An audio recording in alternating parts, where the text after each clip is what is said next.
Morning बच्चों, कैसे हैं आप। आज हम लोग टेंस सीरीज के क्रम में प्रेजेंट कंटिन्यूअस टेंस के विषय में पढ़ेंगे। ध्यान दीजिएगा, आपने present indefinite, past indefinite, future indefinite के विषय में जानकारी प्राप्त किया। आज हम प्रेजेंट कंटिन्यूअस के विषय में आपको जानकारी देंगे। ध्यान दीजिएगा, प्रेजेंट कंटिन्यूअस टेंस, प्रेजेंट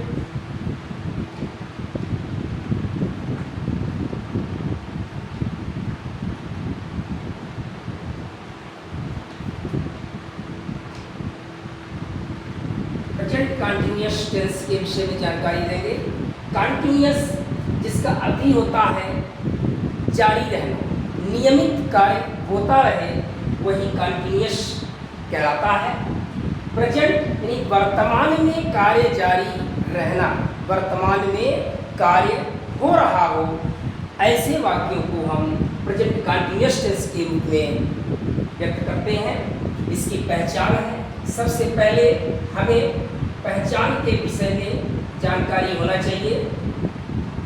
हम यदि हिंदी मीडियम से हैं या इंग्लिश मीडियम के भी हैं, तो हम हिंदी भाषी राज्य में रह रहे हैं, तो हमें सबसे पहले किसी भी टेंस के हिंदी वाक्य की पहचान यदि हमें पता है, तो हम उसका ट्रांसलेशन अच्छी तरीके से कर सकते हैं। तो पहचान प्रेजेंट कंटिन्यूअस का है, जिन हिंदी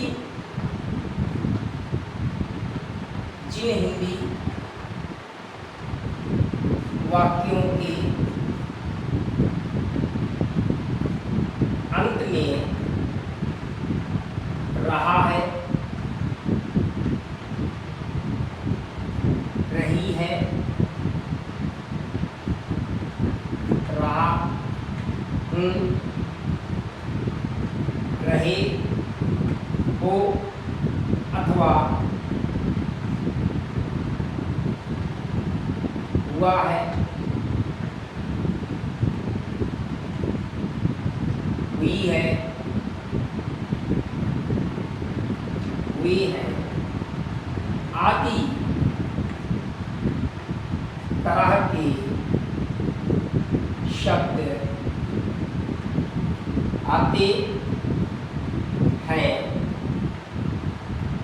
वे वाक्य प्रेजेंट कंटिन्यूअस टेंस के होते हैं। तो जिन हिंदी वाक्यों के अंत में रहा है, रही है, रहे हो, रहा हूँ अथवा हुआ है, हुई है, हुए हैं आदि तरह के शब्द आते हैं, वे प्रेजेंट कंटिन्यूअस टेंस के वाक्य होते हैं। जैसे फॉर एग्जाम्पल, जैसे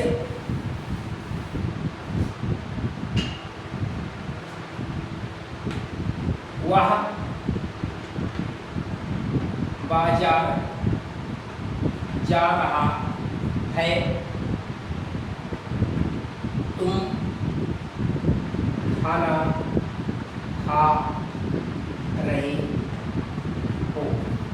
वह बाजार जा रहा है, तुम खाना खा रहे हो, अथवा वह कुर्सी पर बैठा हुआ है। ऐसे टाइप के हम जानते हैं कि हिंदी वाक्य का अंत जो है वर्ब होता है। तो वर्ब यानी अंत ही ये पहचान बताता है ये किस टेंस का वाक्य है। हिंदी वाक्य का आखिरी शब्द ही ये बताता है कि यह किस टेंस का वाक्य है। तो रहा है, रही है, रहे हैं, हुआ है, हुई है आदि तरह के शब्द भी अंत में आते हैं, तो वे जो है प्रेजेंट कंटिन्यूअस टेंस के वाक्य होते हैं। तो हम आशा करते हैं कि आप हिंदी वाक्य को अच्छी तरीके से समझ गए कि किस प्रकार के हिंदी वाक्य प्रेजेंट कंटिन्यूअस टेंस के होते हैं।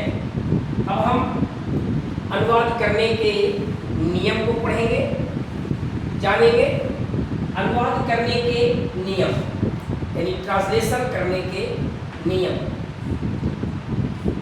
तो हमने पहचान जाना प्रेजेंट कंटिन्यूअस का। पहचान के बाद हम जानेंगे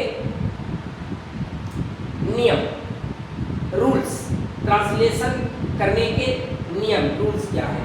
तो सबसे पहले हम अफर्मेटिव सेंटेंस के विषय में जानेंगे। अफर्मेटिव सेंटेंस के विषय में जानेंगे। अफर्मेटिव जिसको हम साधारण वाक्य बोलते हैं, जिसमें कोई कार्य करने की बात किया जाए। जैसे अफर्मेटिव सेंटेंस में एक वचन कर्ता यानी सिंगुलर नंबर के साथ, यानी ही, शी, इट या सिंगुलर नंबर के साथ हेल्पिंग वर्ब यानी सहायक क्रिया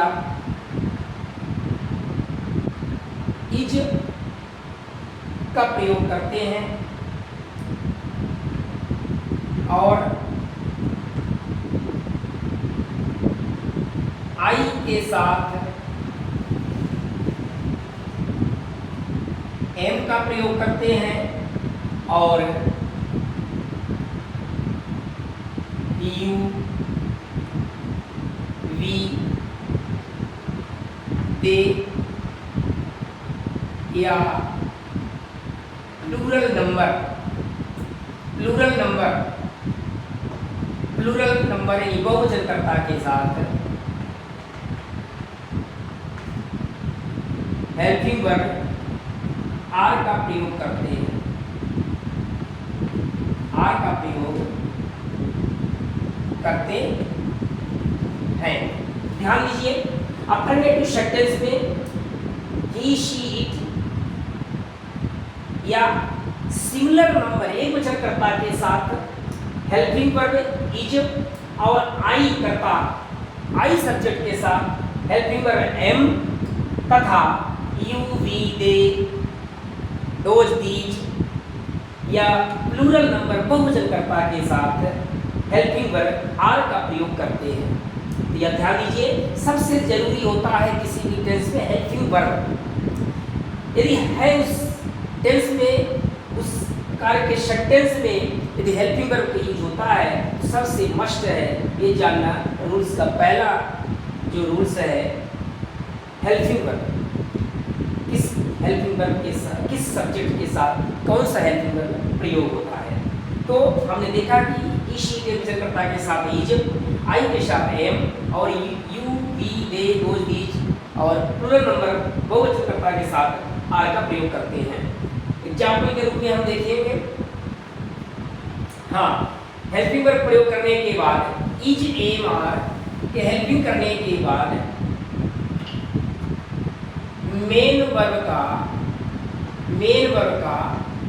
इंग वाला फॉर्म अर्थात चौथा फॉर्म, वर्ब का चौथा फॉर्म प्रयोग करते हैं।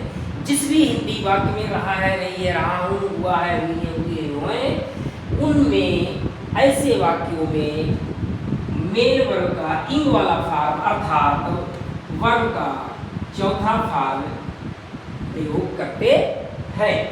तो ये ध्यान दीजिएगा, वर्ब का आईएनजी वाला रूप लगता है। फॉर एग्जाम्पल, वह बाजार जा रहा है, वह बाजार जा रहा है। ही, इज सब्जेक्ट एक वचन करता है, इसलिए इज का प्रयोग हुआ। जा रहा यानी गो का चौथा रूप गोइंग होगा।